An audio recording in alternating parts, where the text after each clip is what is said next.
Kia ora, welcome everybody. I can see there's a few of you joined online already and a few more coming in.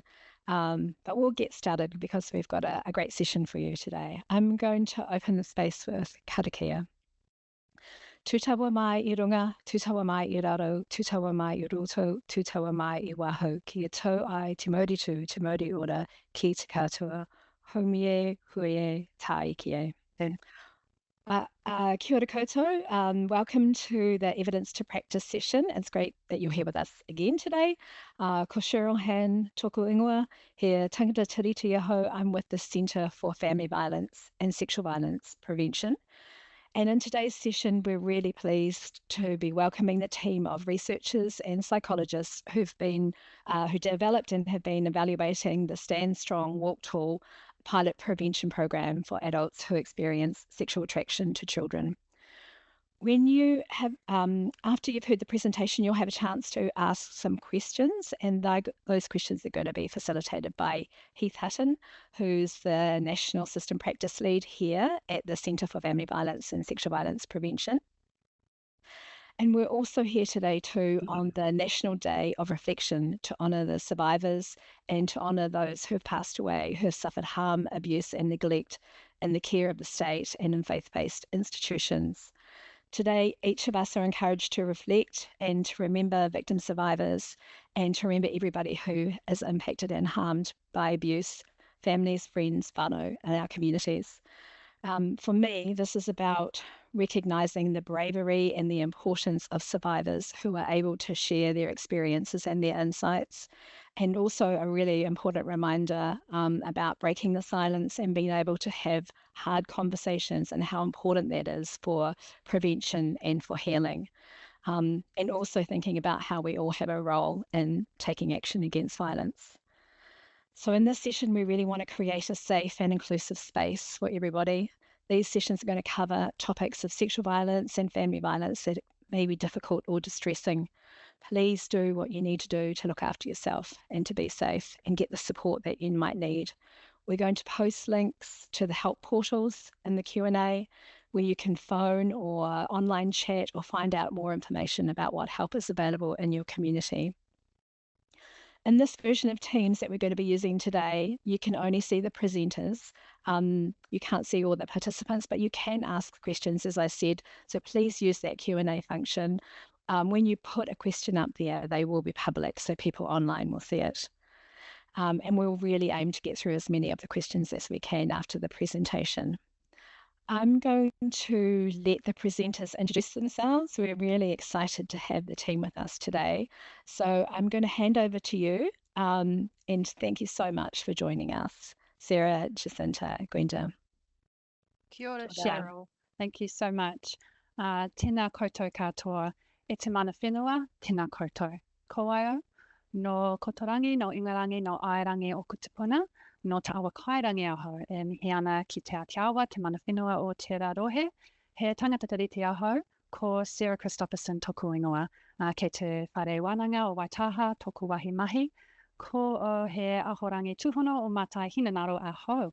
Nō reira, tēnā koutou, tēnā tātou katoa. Kia ora. So my name is Sarah Christofferson. I am based at the University of Canterbury.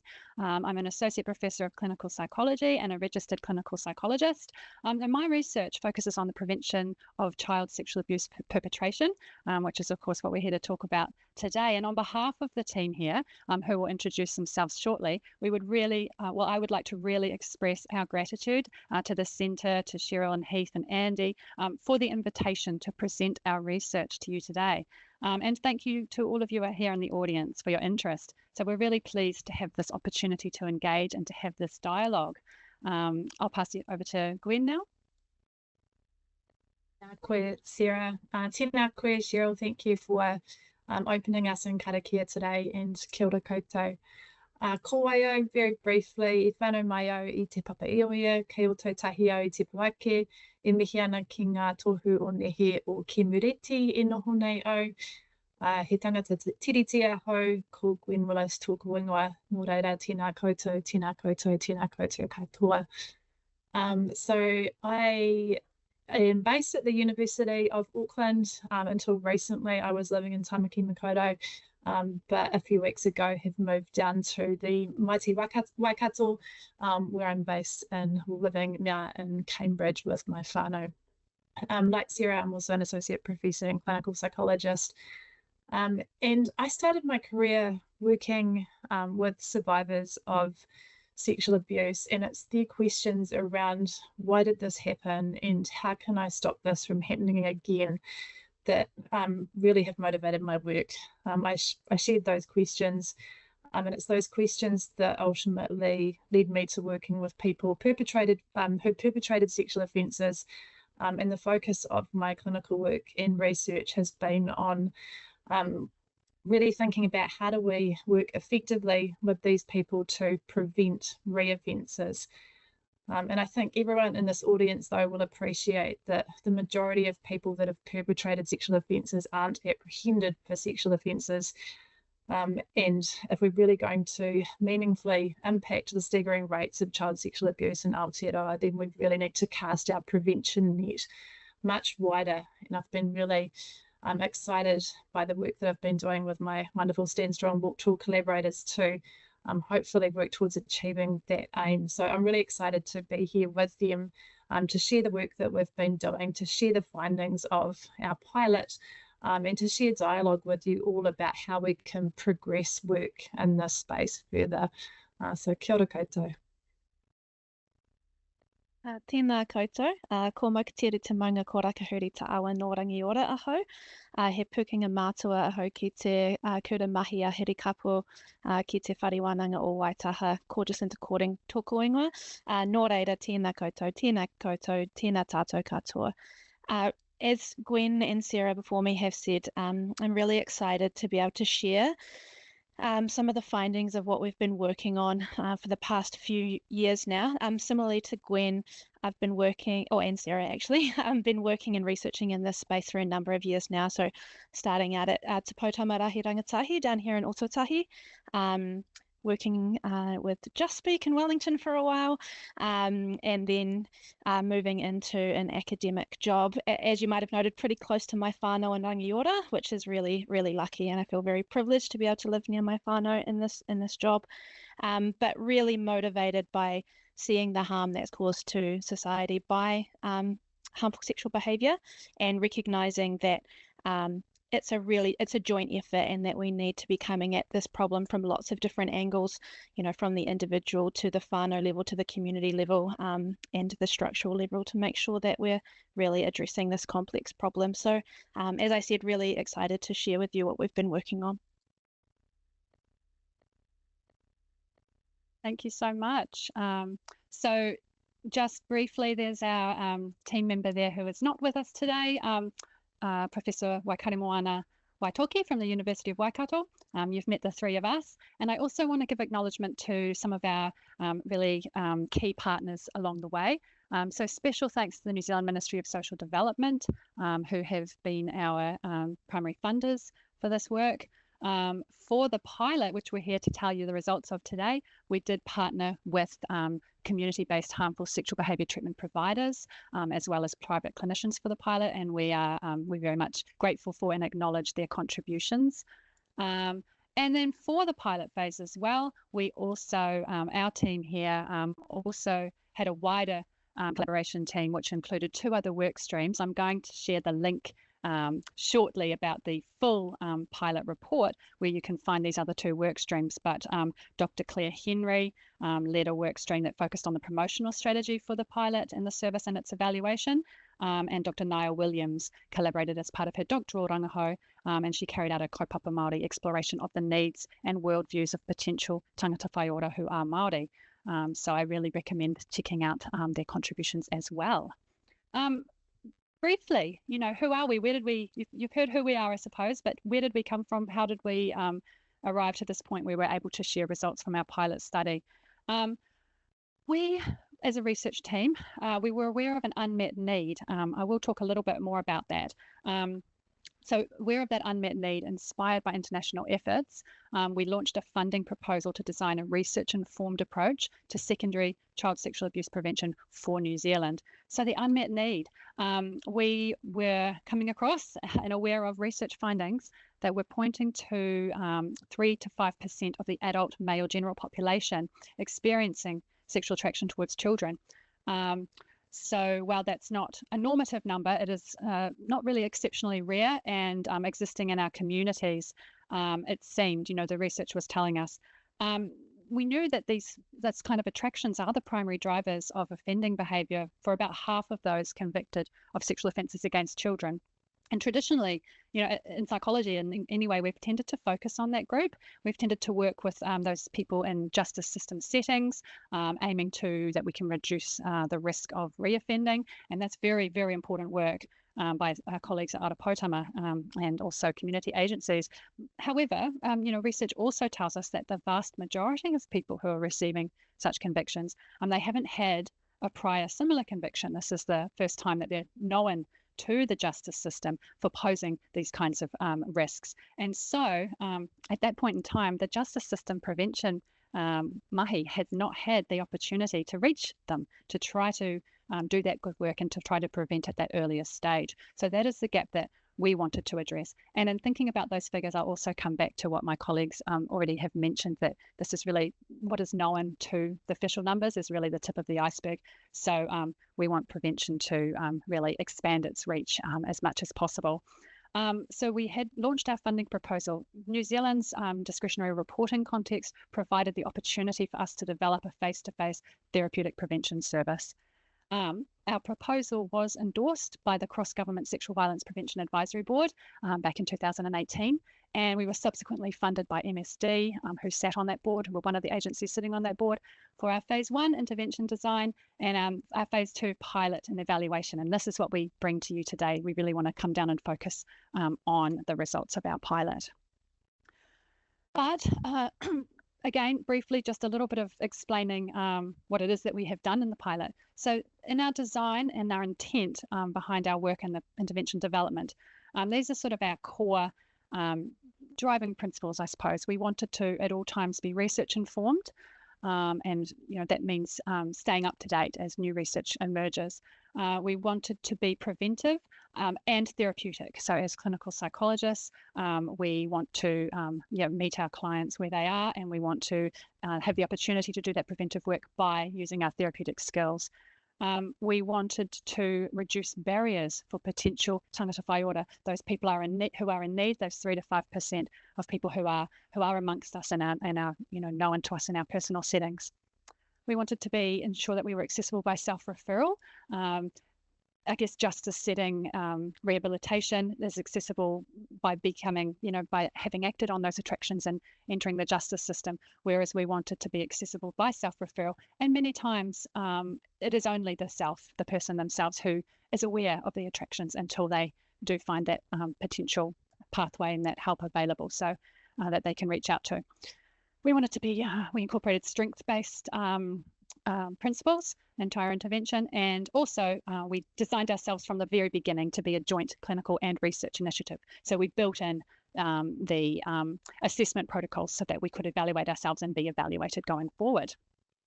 Our intervention framework, we do not have the time, unfortunately, to talk about it in depth, but it is grounded on these 3 aspects which inform each other. Existing research about this population and their treatment needs, and what works for behaviour change, what works for prevention. Theoretical underpinnings. I do have one slide on that later, so I will be able to put before you that the list of theories that have informed our approach, and our intervention philosophy, which I will expand on today as it kind of sets the scene for our work really nicely. But I want to highlight with this slide here that our intervention philosophy is research informed, and it is, these, as I say, these 3 aspects of our framework inform each other. Because we don't have time to go into it in full, I can draw your attention to our publication where the framework is laid out in full. That's the link there, the DOI. If anybody does have trouble getting hold of that and would like it, please do feel free to reach out to us, and we'll happily share that with you. Our email addresses are at the last slide. So I will talk about our research informed philosophy. Research has indicated that those 3 to 5%, and that's a conservative estimate, but those individuals who do experience attraction, sexual attraction towards children and young people, research is increasingly pointing towards the conclusion that they are not responsible for that experience. They have not chosen to have those attractions. Often it can be a very troubling experience for them, very isolative experience for them. Given that if they're not responsible, they haven't chosen it, our philosophy is that they don't really deserve any judgment or stigmatization in relation to the experience of that attraction. We think that they do deserve access to effective prevention services. Individuals are responsible for their behavioural choices, regardless of what directions their attractions take. They are absolutely responsible for their behavioural choices going forward. And we know also from research, it's exceptionally clear that adult sexual behaviour involving children is harmful and is rightfully not tolerated by society. As well as I said, the individuals deserve access to effective prevention. I also would make the point that I guess it benefits all of us. It is logical and advantageous to society that evidence-based preventive treatment be available to such individuals at those earlier stages. We don't need to wait until there has been action on the basis of the attraction and harm. It's logical and advantageous. However, again, research tells us there are major barriers to help seeking that exist for this group. There's a heavy stigma attached to the attraction. There can be fear of repercussions for them if they come forward and disclose their interest, even to health professionals. So a focus of our design was to remove those barriers as much as we could, those barriers that may impede self-referral, so that we can encourage help-seeking behaviour, so that we have the opportunity to work in a preventive way with these individuals. So we therefore take a supportive and non-judgmental stance about the attraction that they experience. Our overall aim is to collaboratively engender in the people who reach out the abilities, sense of efficacy required to take control of their behavioural choices and their life course, whilst explicitly condemning any form of harmful sexualisation of children. So that's our intervention philosophy in full. Our underpinnings, I did say that I would put the list in front of you. I think many of these things will be familiar to many of you. So these are the theories that we have based our intervention on, alongside existing research into the population, as I said, and our philosophy. Those things all together helped us to arrive at this list of therapy foci, or in other words, the things that we are targeting for change in the work that we do with these individuals. I'll stay on this for a little minute just to give you enough time to look over that bullet point list. What I haven't said is the intervention is individualized. So the treatment planning that we do with the people that we work with is based on individualized cognitive behavioral assessment and cognitive behavioral case formulation, case conceptualization. So that means that not every person will need intervention across all of these foci, but these are the things that we are prepared to work with people who do have these needs. And soon we'll be presenting some data about what we found in terms of the needs that people do bring, or in our pilot did bring. So on to the pilot. We're now going to move into the delivery of our pilot and its evaluation. So my colleagues will come into play and take over the presentation in a minute. I wanted to also put this link to our report here. As I said before, this report contains all 3 work streams. So we're here presenting on the first one, work stream A, the pilot itself. But yes, you can access all of it through this link, and that's publicly available. The design of the research for this phase. Well, it was a prospective longitudinal repeated measures design. So that means that people came onto the pilot as participants. We were able to measure them at 2 points in time so far, measure various aspects aligned with those foci that we mentioned. So that's repeated measures, longitudinal, as we do have consent to continue to follow them up into the long term, particularly in terms of behavioural outcomes, including criminal justice outcomes. We were aiming to work with approximately 20 people across the country for the course of that pilot, which proceeded for about 12 months. our primary research objectives. We wanted to learn more about this population and their treatment needs. So this is just it's a rather booming area of research internationally, but it's fledgling, especially when we got started. So there's much more work to be done to continuously improve on this preventive mahi. Number two, we wanted to explore the preliminary effectiveness of the intervention that we had designed. So Jacinta's going to tell us some of those results later on.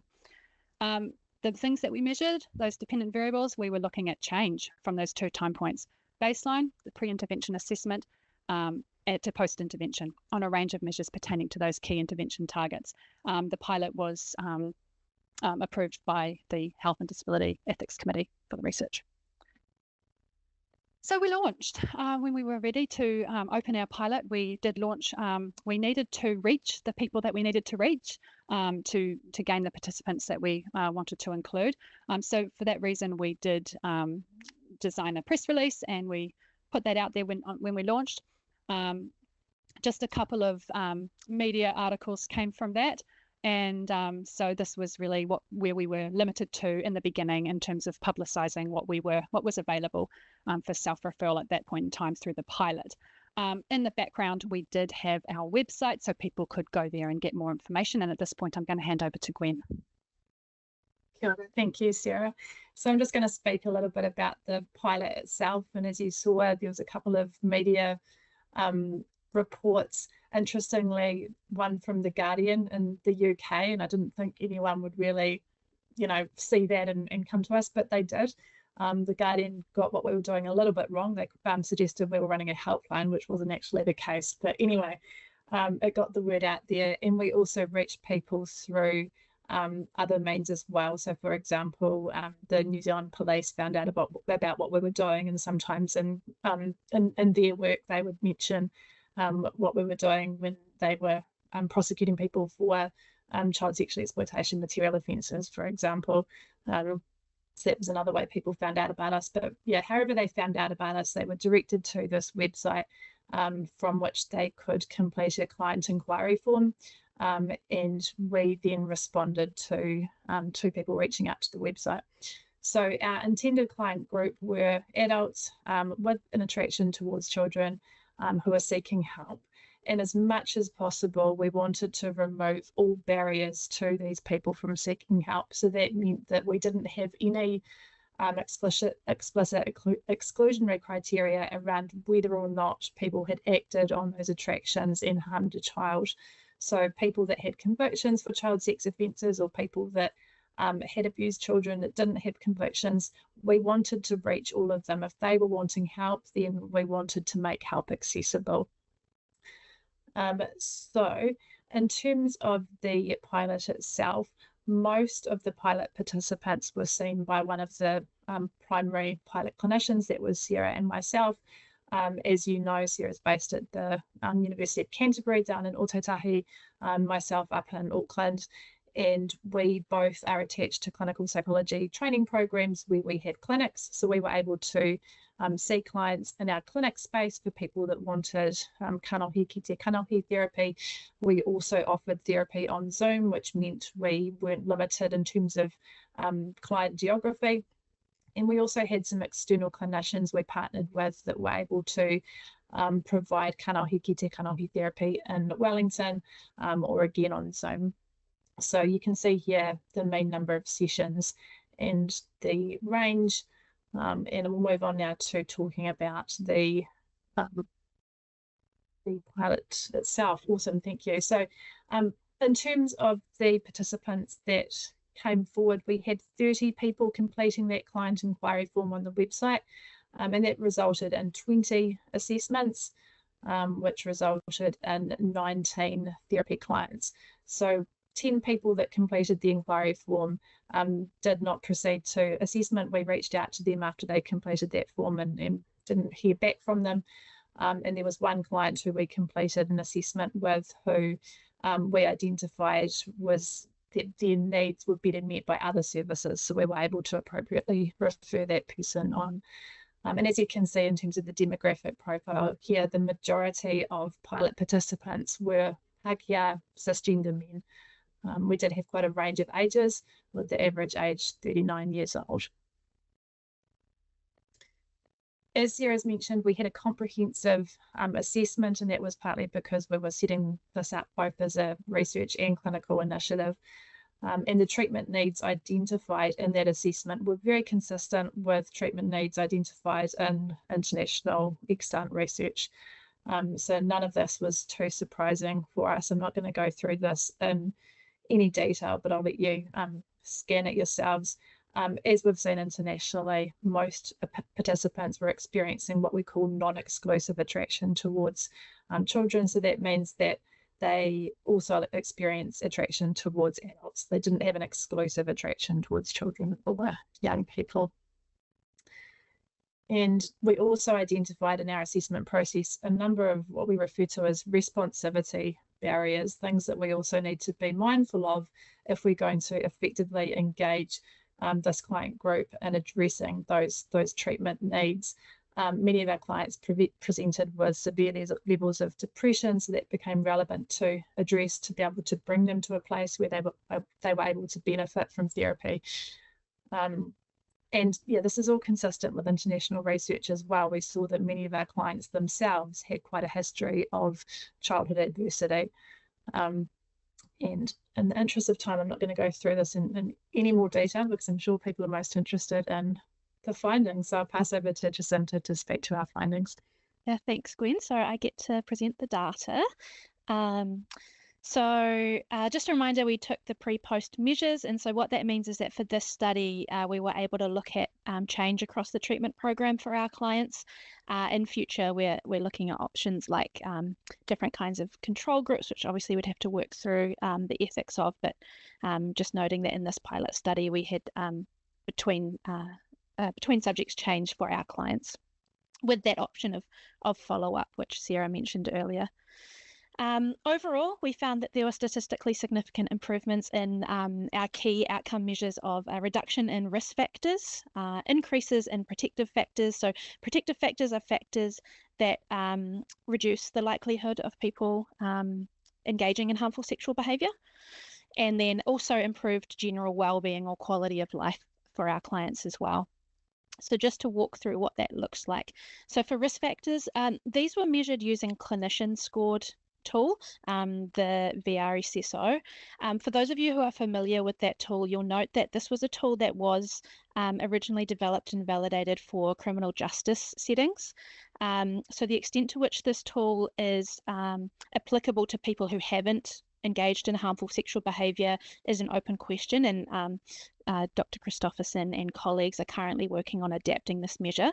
But as it stands, we did find a significant reduction in risk factor using this tool with our clients. So just to show you this, what's called a Brindley plot here, this graph, what this shows is people's ratings before and after treatment, so pre-treatment, post-treatment. That line that goes up on the diagonal is the line of no change. So if someone's dot falls on that, it means that they didn't show any change on the measure pre and post. If dots fall below the line, it means that scores were lower after treatment, which is what we would hope for. So you can see a small change there. This tool is deliberately pretty conservative with how it assesses change. So although it doesn't look major on that graph, that is a significant change when you consider how much people tend to change on this measure over time. We also used an additional measure of something called clinically significant or reliable change. What this measures is, okay, so people might have changed, but is that change reliable? Can we expect that that's a change that's going to continue into the future? And did they change enough that we would consider that clinically meaningful? You know, are they now at sort of normative levels of functioning post-treatment, or are there still areas that they need some work in? What this graph here shows is the different categories that you can fall into in this analysis.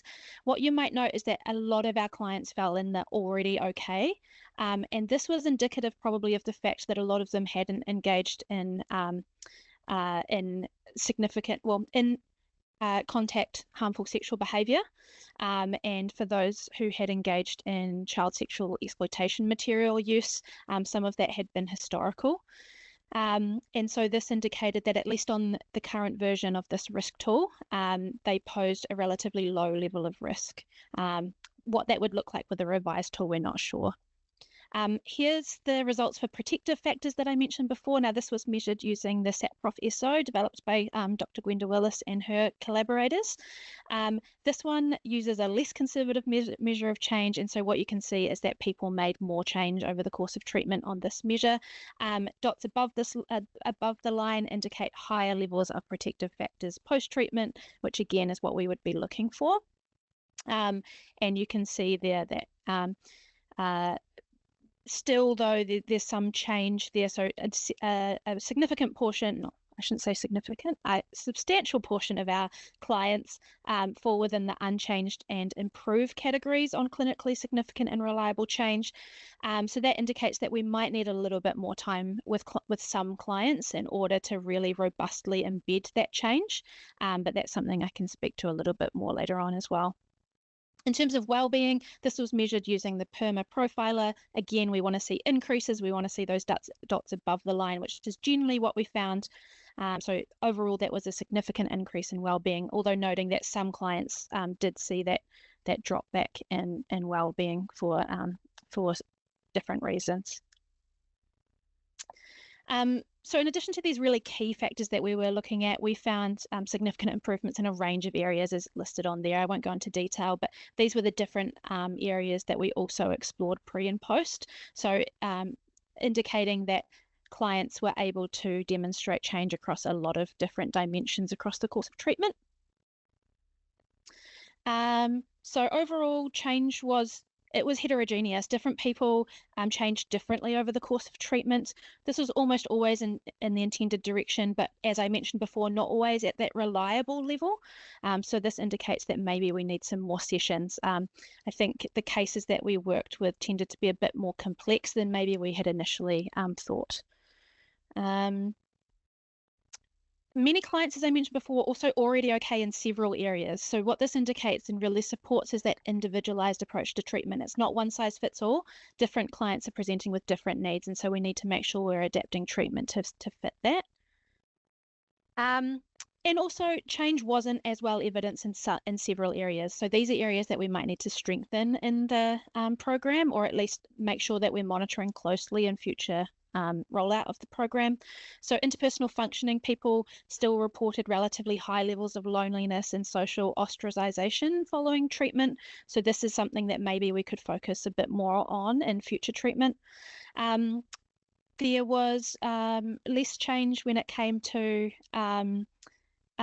beliefs about child sexual abuse, but they had a relatively low level to begin with. So there was actually not that much chance for people to show change, because most people that we dealt with condemned harmful sexual behaviour. And as I mentioned before, this can inform improvements in future. Kia ora, Jacinta. So to acknowledge the limitations of this research, this was a small scale pilot. This was 19 people, as I say, for a year.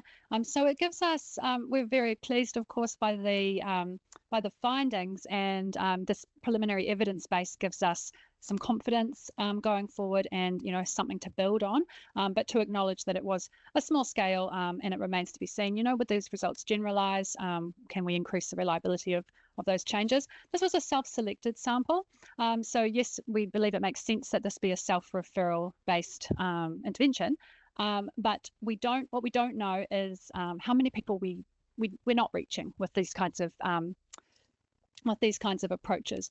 So what we have been able to find in terms of being able to take an approach like this to reduce those risk factors, increase those protective factors for these individuals, we can say that this happened on this population who did seek help, who were prepared to put themselves forward to engage with this kind of approach. And so there could be many others who perhaps this doesn't work, or we don't know.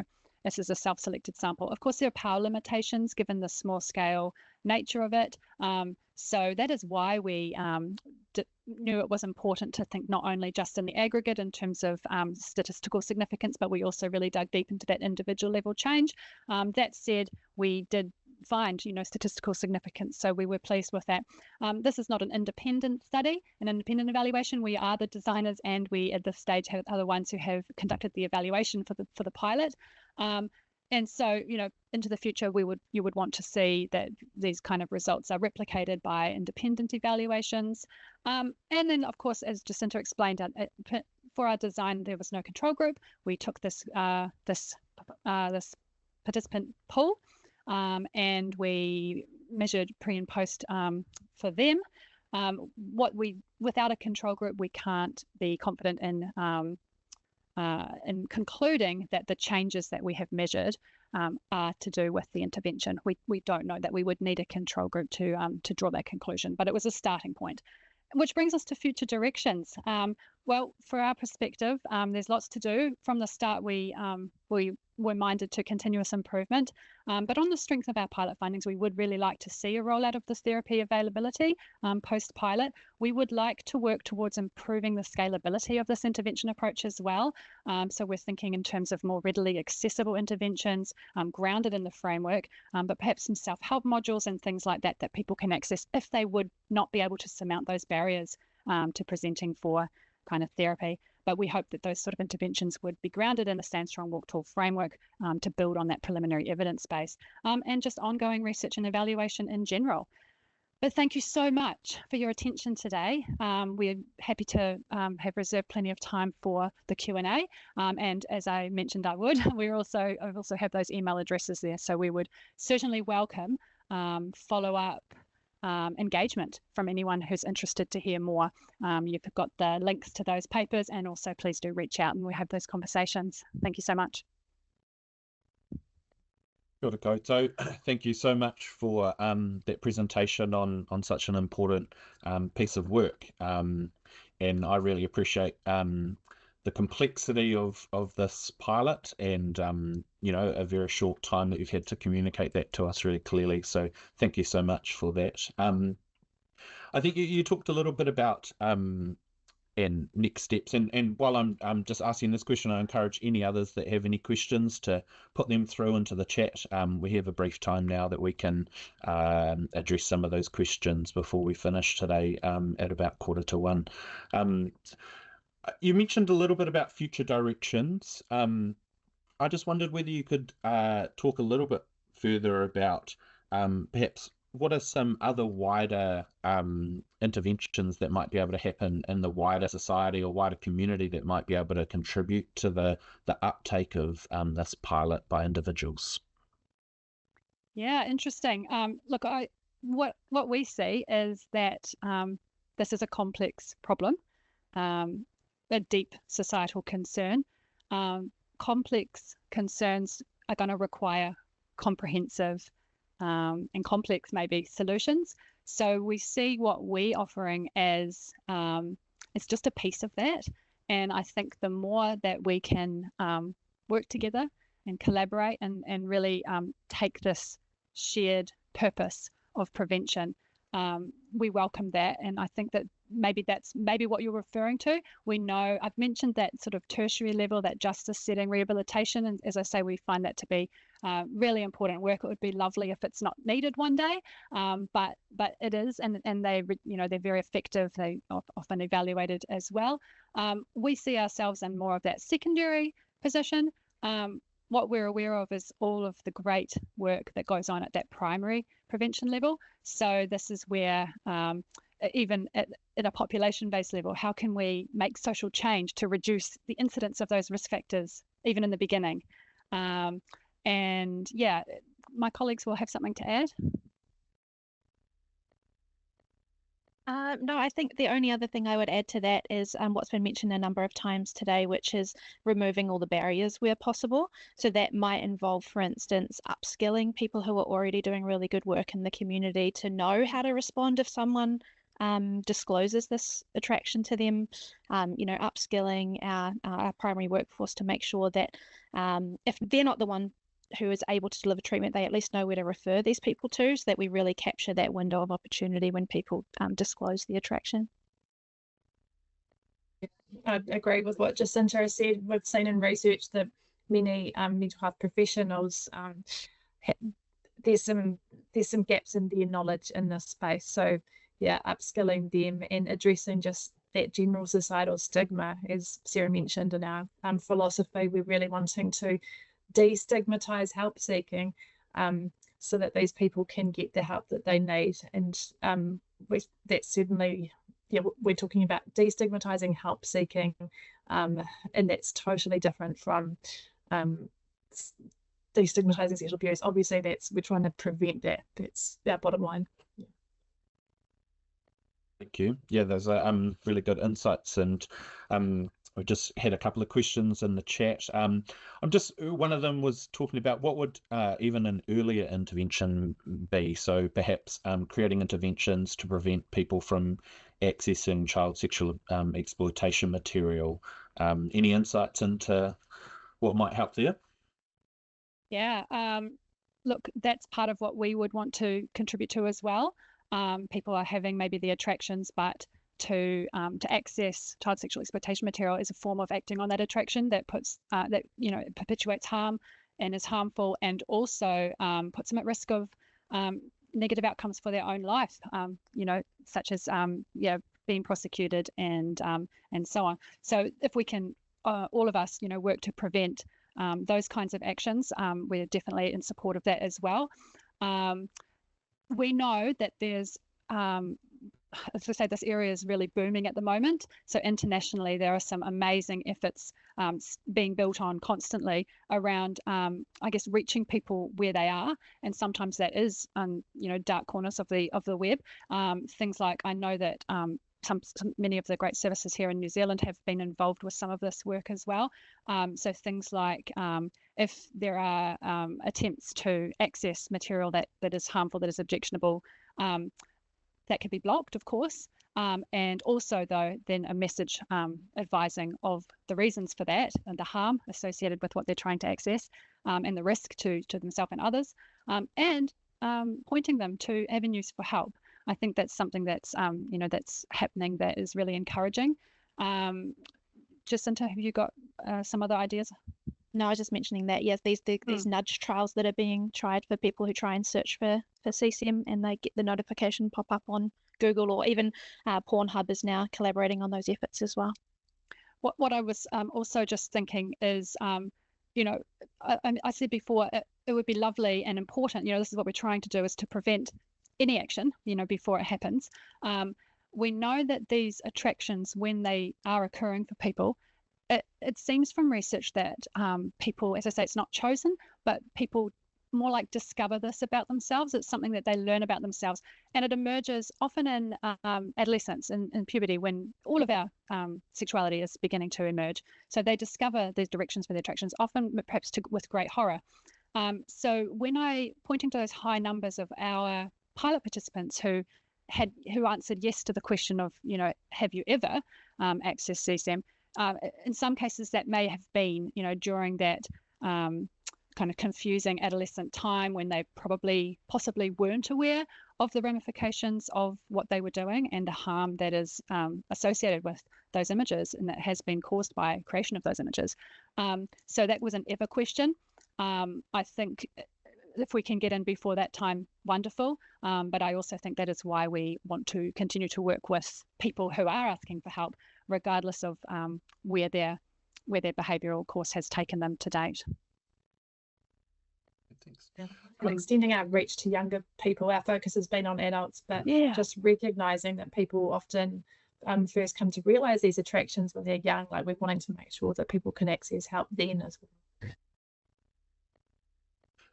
A few of you mentioned having worked with victim survivors before kind of embarking on some of this further work with people who have perpetrated harm.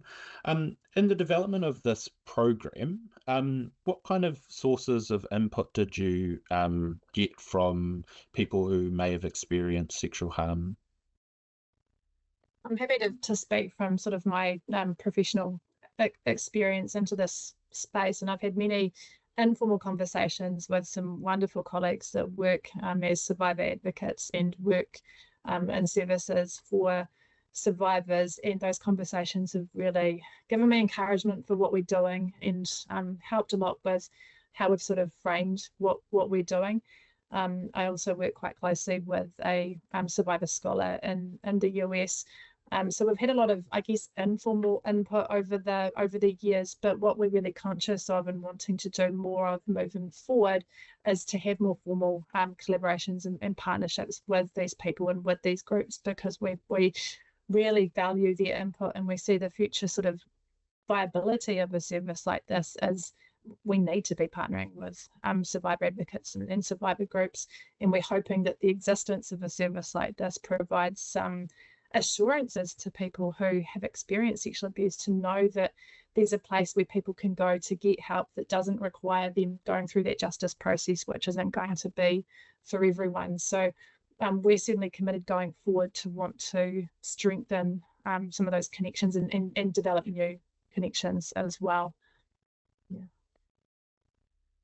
I'm aware that the implementation and how you actually do the work with people who've come to this pilot is quite a complicated process. It requires a lot of training and thinking about the approach. We've had a question around just how perhaps that pilot might manage risk and any other ways that you try to corroborate the risk of someone towards children. Yeah, really good question.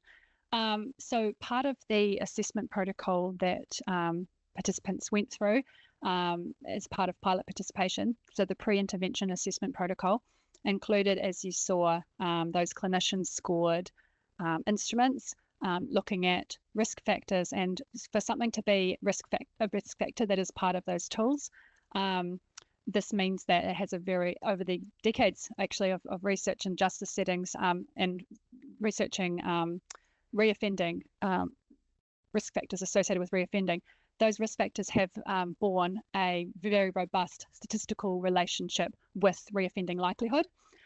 So I think we mentioned already that although those tools were not designed for our population or our setting, so we do use that with caution and for research purposes only at this stage, we wanted to ensure that we were very much attuned to those kind of factors so that when they were present and the people that we were working with, we knew about them and could work with them on incorporating those things into their individualized treatment planning. Protective factors just the same. So we look at that flip side as well. What are the protective factors? What could be enhanced or introduced that would be protective for this person going forward? So those tools are not based on client self-report. As you saw, we included a whole battery of self-report psychometric tools as well. So we drew on data from those tools to help inform those treatment targets as well. The other thing is every pilot participant gave consent for their criminal record, conviction record, to be accessed by the research team and their clinician. So that means that if there was, we know that will be probably, there's limitations to that data source as well, which we know. But basically, if that record indicated something that was in their background, we would be able to integrate that into how we work with that individual. We would be able to complete a more formal risk assessment actually using the tools in a clinical means, not just the research means, because they would be in frame for those tools. Anything to add, guys? Does that answer the question, Heath? Yeah. I mean, I think unfortunately with all of these questions, the information that you could share is probably a lot more than we've been able to squeeze into this kind of short webinar. And I think there's a number of other questions as well that I wish that we had time to kind of broach today. I do encourage those of you who, we haven't quite got to your question today, please do reach out to either the centre or any of Sarah, Jacinta or Gwenda directly.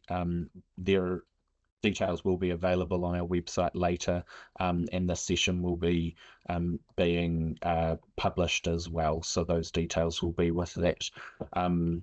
Yeah, unfortunately, we have reached the end of our time today, and so I just want to thank you again, you three, for this presentation, the work that you're doing in this important area, and I do encourage those that are interested in this area and maybe have the ability to either advocate for further resourcing of pilots and things like that, or further implementation of this approach in their communities to get in touch with the team. I'm just going to hand it back to Cheryl to finish us off today. Kia ora. Kia ora. Thank you so much. We really appreciate your time, sharing your wisdom, knowledge. It's so good to hear about options for prevention and early intervention. And we really want to explore some of the further research that you've pointed us to. So thank you very much. As Heath said, we'll make this recording and the links available on our website for the Centre for Family Violence and Sexual Violence Prevention. And so if you'd like to get on the emailing list to participate in future sessions, please email us at relationships@preventfvsv.govt.nz and send us an email about your thoughts for future sessions or any questions you have from the researchers today. Thank you everyone for joining us. I'm going to close with karakia to clear the path for a safe and productive day for you all. Ka whakaaria te tapu, kia wātea ai te ara, kia tūruki whakataka ai, kia tūruki whakataka ai, humie huie taike. Thanks everybody.